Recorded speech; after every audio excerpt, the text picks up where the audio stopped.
नमस्कार, आप देख रहे हैं इंडिया एक्सिस न्यूज। देश में ऑनलाइन फैंटेसी स्पोर्ट्स प्लेटफॉर्म्स जैसे ड्रीम इलेवन, माई इलेवन सर्कल, विजन इलेवन और अन्य ऐप्स को लेकर एक बार फिर चर्चा तेज हो गई है।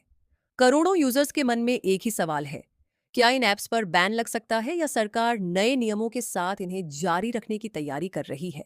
क्या है पूरा मामला? ऑनलाइन गेमिंग और फैंटेसी स्पोर्ट्स कंपनियों पर 28% जीएसटी लागू करने के फैसले को लेकर विवाद जारी है। इस मुद्दे पर कई कंपनियों को बड़े टैक्स नोटिस भेजे गए हैं, जिनकी कुल राशि हजारों करोड़ रुपए बताई जा रही है। कंपनियों का कहना है कि यदि पूरे जमा किए गए पैसे पर 28% जीएसटी लगाया जाता है, तो मौजूदा बिजनेस मॉडल पर गंभीर असर पड़ सकता है। वहीं सरकार का तर्क है कि ऑनलाइन गेमिंग सेक्टर में स्पष्ट कर व्यवस्था और सख्त नियम जरूरी हैं। सुप्रीम कोर्ट में क्या चल रहा है? फैंटेसी गेमिंग से जुड़े कई मामलों पर सुप्रीम कोर्ट में सुनवाई जारी है।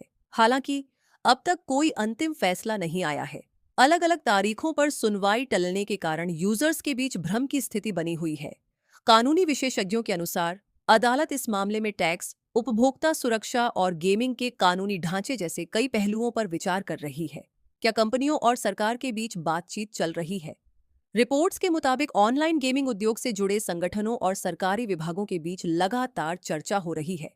इन बैठकों में यूजर्स की सुरक्षा, आयु सत्यापन, केवाईसी प्रक्रिया, खर्च की सीमा और जिम्मेदार गेमिंग जैसे मुद्दों पर विचार किया जा रहा है। हालांकि इन चर्चाओं को लेकर कोई आधिकारिक घोषणा नहीं की गई है।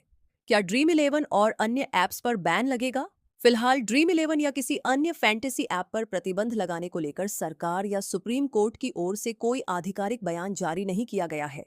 विशेषज्ञों का मानना है कि पूर्ण प्रतिबंध की बजाय सरकार नए नियमों और सख्त निगरानी के साथ इस सेक्टर को नियंत्रित करने का रास्ता अपना सकती है। यूजर्स को क्या करना चाहिए? सोशल मीडिया पर फैल रही अपुष्ट खबरों पर भरोसा न करें। केवल आधिकारिक घोषणाओं और विश्वसनीय समाचार स्रोतों पर भरोसा करें।